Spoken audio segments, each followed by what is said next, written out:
12 de abril, meditação no devocional Café com Deus Pai.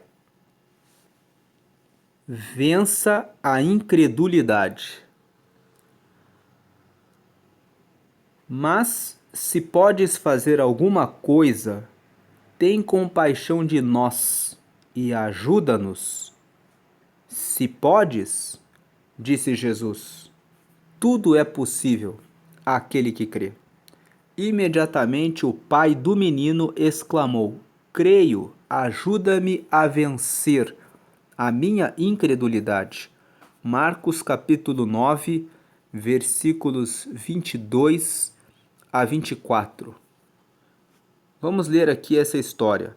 Certa vez, o Senhor Jesus levou Pedro, Tiago e João para o topo de um monte, onde presenciaram um evento extraordinário, a transfiguração do Filho de Deus.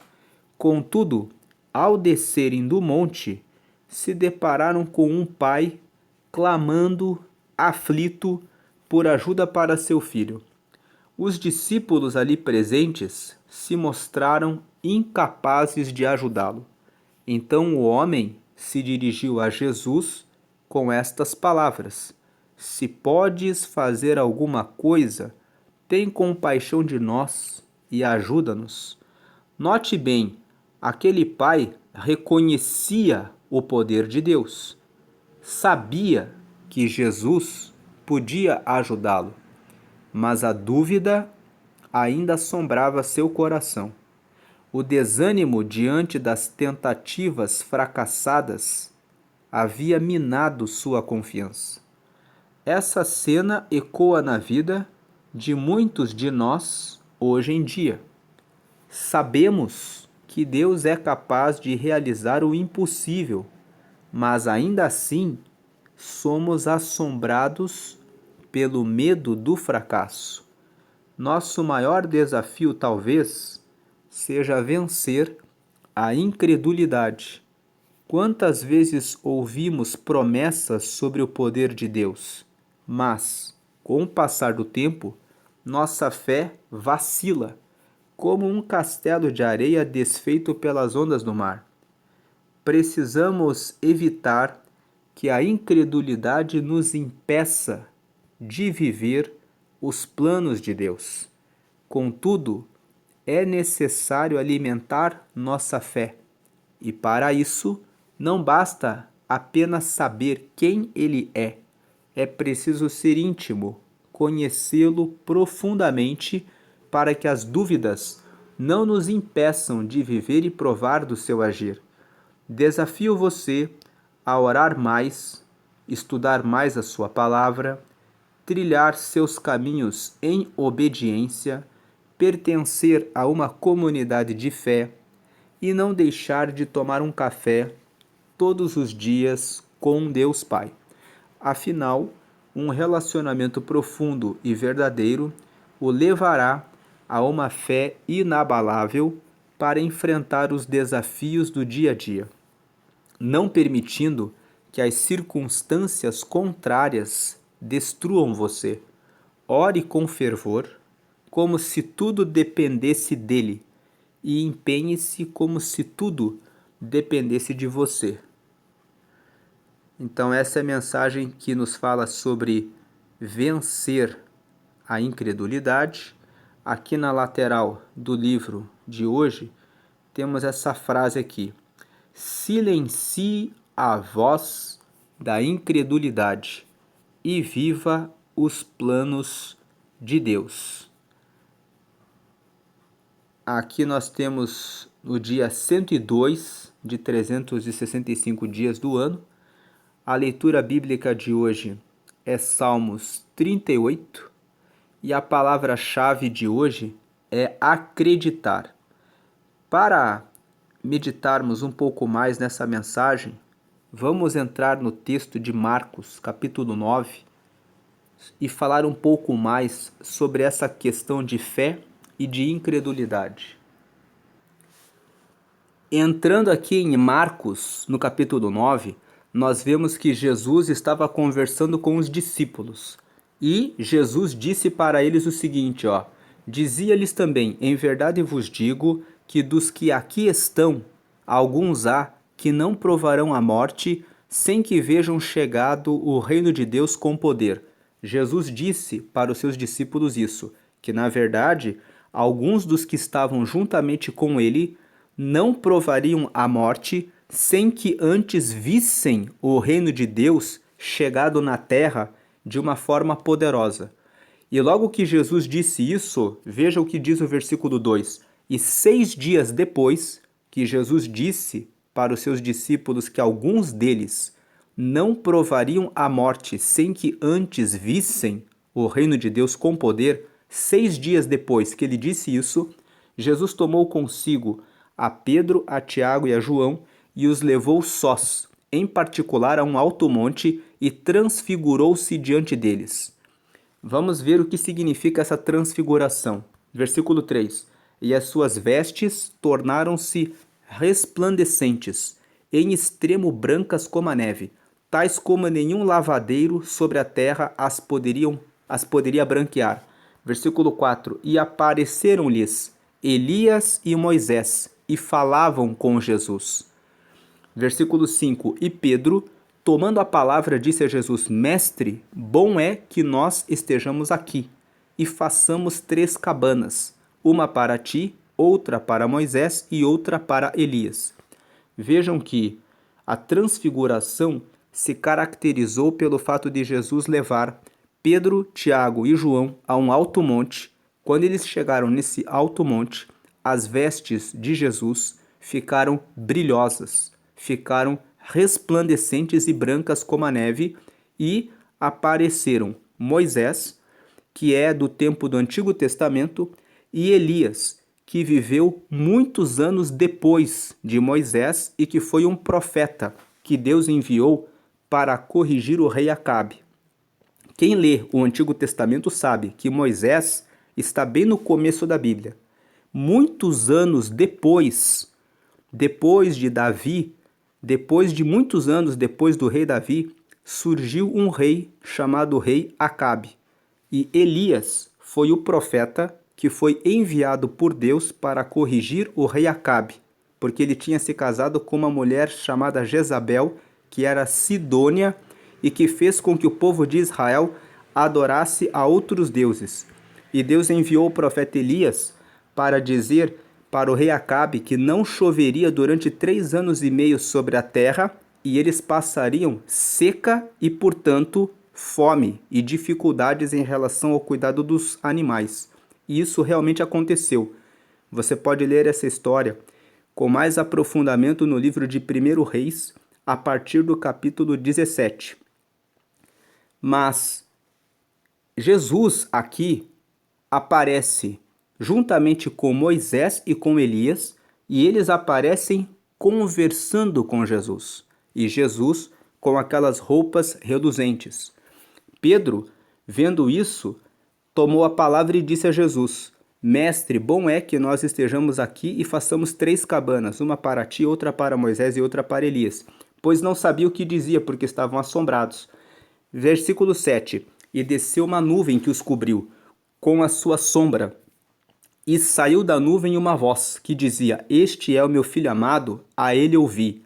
Vejam que lá no livro de Êxodo, que é o 2º livro da Bíblia, o povo de Israel, quando passou por um deserto, Deus aparecia durante o dia na forma de uma nuvem para protegê-los do calor do sol.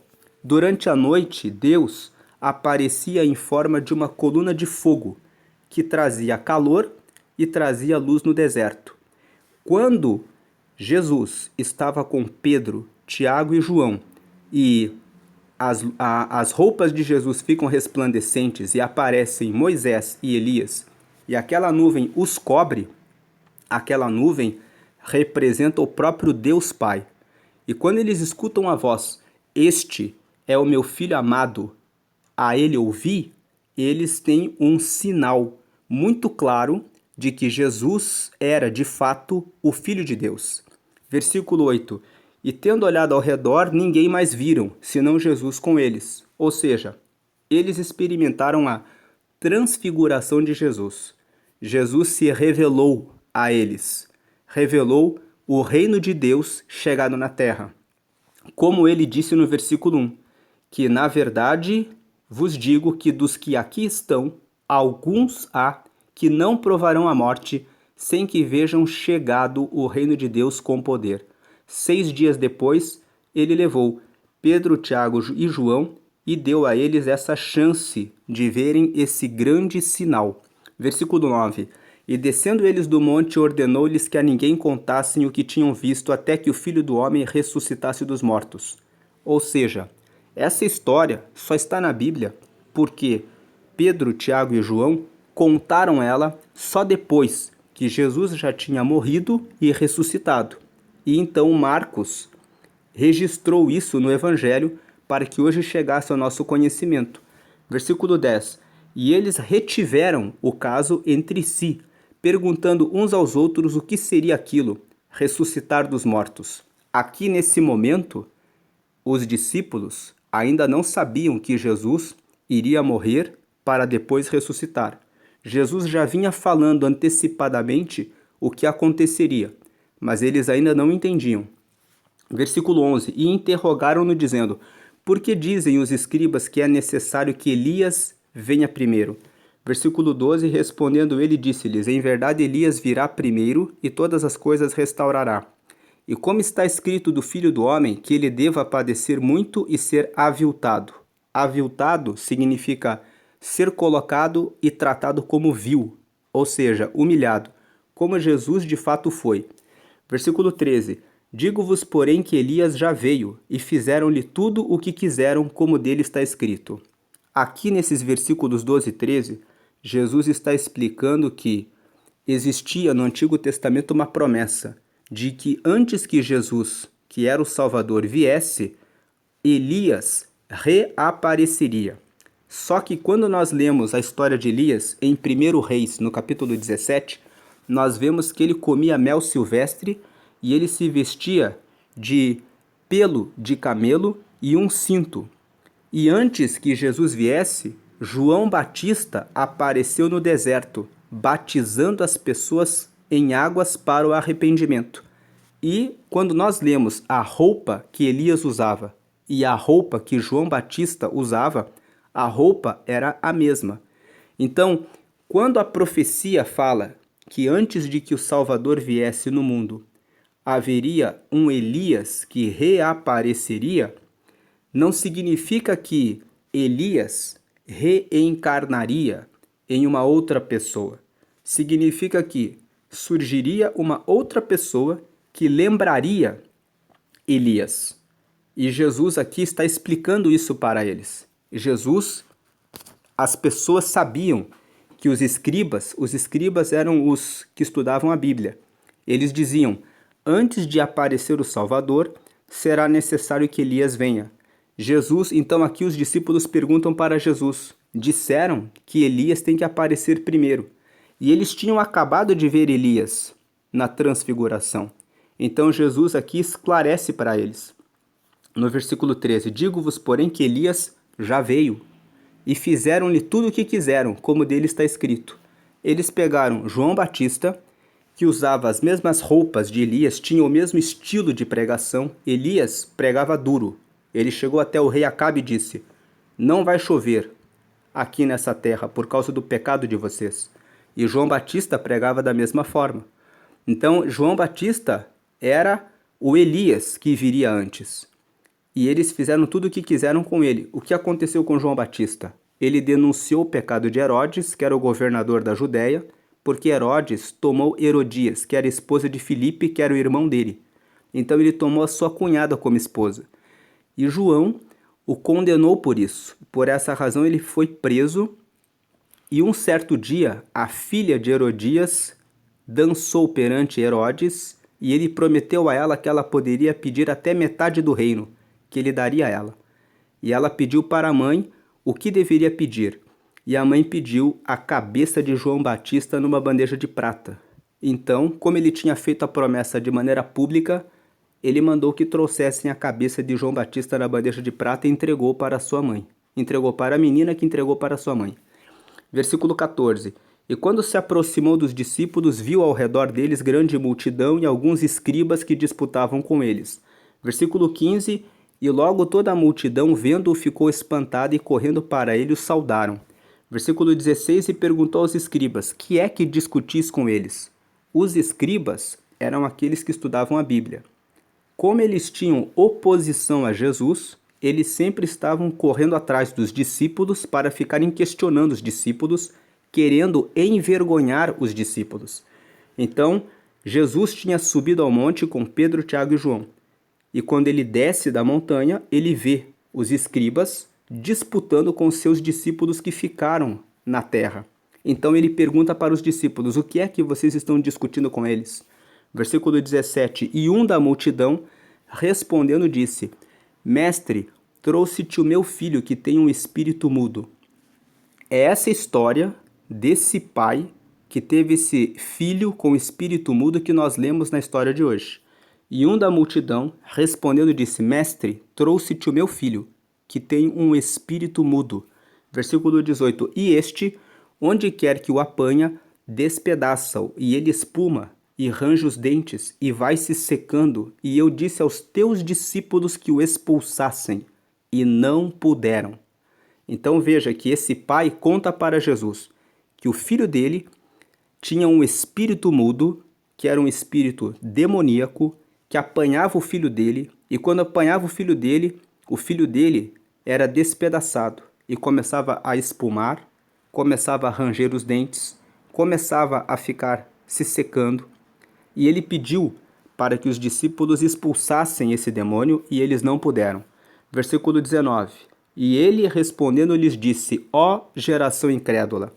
É esse versículo que Jesus chama os discípulos, os próprios discípulos, de uma geração que não tem fé, uma geração que não crê, uma geração que duvida a respeito do poder de Deus. Ele respondendo disse: ó geração incrédula, até quando estarei convosco? Até quando vos sofrerei ainda? Trazei-mo. Esse versículo 19 nos mostra que muitas vezes Deus está disposto a nos ajudar e dar as respostas que precisamos, mas nós ficamos com dúvida e não exercitamos a fé. Versículo 20. E trouxeram-lhe, e quando ele o viu, logo o espírito o agitou com violência, e caindo o endemoniado por terra, revolvia-se espumando. Versículo 21. E perguntou ao pai dele: quanto tempo há que lhe sucede isto? E ele disse-lhe: desde a infância. Vejam que esse menino, desde a infância, passava por isso. Imagine a angústia desse pai, que desde a infância via aquele agora adolescente sempre passando por esses ataques repentinos desse espírito demoníaco que tomava o filho dele de repente e fazia com que o filho ficasse sofrendo. Versículo 22. Veja que o pai fala assim, ó: e muitas vezes o tem lançado no fogo e na água. Em outras palavras, esse pai tinha que ficar o tempo todo cuidando do filho, porque de repente havia ali um fogo aceso, ou de repente um rio, e aquele menino se jogava. Veja, e muitas vezes o tem lançado no fogo e na água para o destruir. Mas se tu podes fazer alguma coisa, tem compaixão de nós e ajuda-nos. Veja que esse pai foi até Jesus, mas ele fala: se tu podes. Ele sabia que Jesus tinha poder, mas ele ainda estava em dúvida. Versículo 23, e Jesus disse-lhe: se tu podes crer, tudo é possível que crê. Jesus devolve, fala: se você for capaz de realmente acreditar, então será possível, tudo é possível que crê. Versículo 24, e logo o pai do menino, clamando com lágrimas, disse: eu creio, Senhor, ajuda a minha incredulidade. Veja que ele estava chorando porque ele conseguiu perceber que ele queria acreditar, mas vendo o filho dele naquela condição desde a infância, tantos anos sofrendo, lá no fundo ele ainda tinha alguma dúvida de que realmente ele poderia ver o filho dele curado, e por isso que ele pede para Jesus: me ajuda naquilo que me falta de fé. Versículo 25, e Jesus, vendo que a multidão concorria, repreendeu o espírito imundo, dizendo-lhe, espírito mudo e surdo, eu te ordeno, sai dele e não entres mais nele. Versículo 26, e ele clamando e agitando-o com violência, saiu, e ficou o menino como morto, de tal maneira que muitos diziam que estava morto. 27, mas Jesus tomando-o pela mão o ergueu, e ele se levantou. 28, e quando entrou em casa, os seus discípulos lhe perguntaram à parte, por que o não podemos nós expulsar? 29, e disse-lhes, esta casta não pode sair com coisa alguma, a não ser com oração e jejum. Então nós vemos nesse texto que lemos, que Jesus disse que era necessário que eles tivessem fé. Quem tem fé faz o trabalho de orar e jejuar, como nós lemos no devocional de hoje, no pastor Júnior Rostirola, o convite que ele fez hoje é, voltando aqui na mensagem, né, vença a incredulidade, vamos aqui para o último parágrafo. O que ele disse, ó, desafio você a orar mais, estudar mais a sua palavra, trilhar seus caminhos em obediência, pertencer a uma comunidade de fé. Ou seja, pertença a uma comunidade de fé e não deixar de tomar um café todos os dias com Deus Pai. Afinal, um relacionamento profundo e verdadeiro o levará a uma fé inabalável para enfrentar os desafios do dia a dia, não permitindo que as circunstâncias contrárias destruam você. Ore com fervor, como se tudo dependesse dele, e empenhe-se como se tudo dependesse de você. Empenhe-se na leitura da Bíblia, no jejum, em despertar todos os dias e tomar um café com Deus, lendo a sua palavra e falando com Ele logo cedo, pertencendo a uma comunidade de fé e obedecendo a Ele. Isso é algo que você pode fazer e que depende só de você, do seu empenho. E ore com fervor, como se tudo dependesse dele. Deus abençoe a sua vida, que você vença a incredulidade e tenha fé em Deus. Se você tiver um tempo a mais, leia depois Hebreus, capítulo 11. Hebreus, capítulo 11, fala a respeito de fé. Deus abençoe a sua vida, hoje e sempre. Silencie a voz da incredulidade e viva os planos de Deus.